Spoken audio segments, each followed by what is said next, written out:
রাস্তার ধারে 5 থেকে 6 জনের সংঘবদ্ধ একটি চক্র প্রকাশ্যে ছুরিকাঘাত করে এক যুবককে হত্যার পর অটোরিকশায় করে দ্রুত পালিয়ে যাচ্ছে এবং এই হত্যাকাণ্ডের বর্ণনা দিচ্ছেন প্রত্যক্ষদর্শী এক বাঘ প্রতিবন্ধী।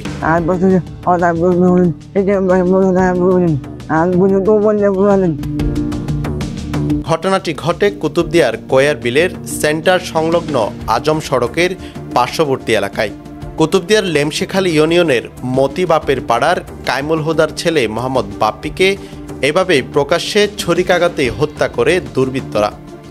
ঘটনার পর ট্রলার যুগে কুতুবদিয়া থেকে পালানোর চেষ্টাকালে ধুরুং জেটিঘাট থেকে আক্তার হোসেন নামে একজনকে আটকও করেছে কুতুবদিয়া থানা পুলিশ। আটক আক্তার কয়ারবিল ইউনিয়নের সেন্টার পাড়ার শফিকুর রহমানের ছেলে। ঘটনার প্রত্যক্ষদর্শী বাঘ প্রতিবন্ধী তারেক জিয়া ইশারায় বলেন, কয়ারবিলের সেন্টার সংলগ্ন আজম সড়কের পাশে দাঁড়ানো অবস্থায় ছুরিকাঘাত করে দ্রুত একটি অটোরিকশা নিয়ে ধুরুং বাজারের দিকে পালিয়ে যায়।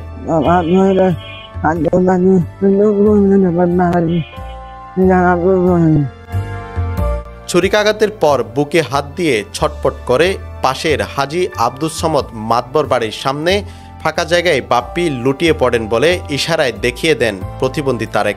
পরে সেখান থেকে স্থানীয়রা উদ্ধার করে কুতুবদিয়া উপজেলা স্বাস্থ্য কমপ্লেক্সে নিয়ে গেলে কর্তব্যরত চিকিৎসক তাকে মৃত ঘোষণা করেন। নিহতের মা জানান, সকালে অপরিচিত এক যুবক বাপ্পিকে বিভিন্ন বায়না দিয়ে ঘর থেকে ডেকে নিয়ে যায়। ঘণ্টা চারেক পর বাঘ প্রতিবন্ধী তারেক বাড়িতে এসে ইশারায় তার ছেলেকে অজ্ঞান অবস্থায় হাসপাতালে নিয়ে যাওয়ার কথা জানান। তিনি আরও জানান, কয়ারবিলের পিলট কাটা খালে জাল বসিয়ে মাছ ধরার বিষয় নিয়ে দীর্ঘদিন ধরে এনসিপি নেতা হেলালির হুমকির মুখে ছিলেন তার ছেলে। কয়েকবার হামলার শিকারও হয়েছিলেন বাপ্পি। এ নিয়ে মাস দুয়েক আগে হেলালি সহ আরো 5 জনের বিরুদ্ধে থানায় মামলাও করেছিল বাপ্পি।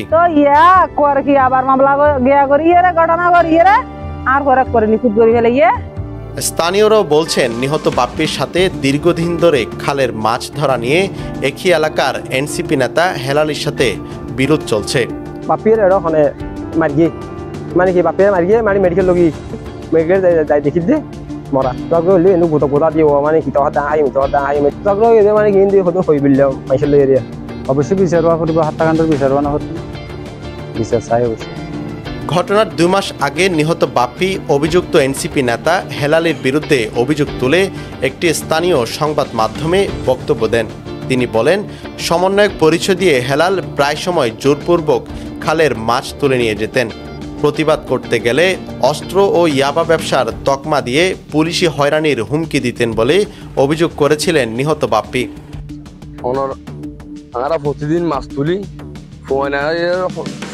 হুন্ডার 10 করে জম আইয়ের আরাতুন সমন্বয় হই এনজিপি হই নৌজমা হেলালি আর ফাতে মাসুম বগুনি ফেলাই আয় পর্যন্ত আজ পর্যন্ত আয় কি গোটা ধরিল গোটা দৈত্য নদী নামতে নদী তোর কিছু নয় বগিম বলে সমন্বয় লিজু মানুষ তো হেলালি তখন আর আজ পর্যন্ত মাছ আয় আজও একটু নেরি।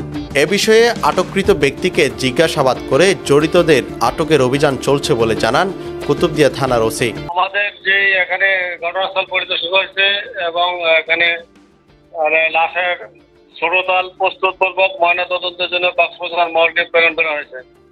নিহত বাপ্পির হত্যাকাণ্ডের পেছনে পূর্ব শত্রুতা থেকে অভিযোগ তোলা এনসিপি নেতা হেলালের সম্পৃক্ততা নিয়ে প্রশ্ন উঠেছে জনমনে। Desk report, Penowa.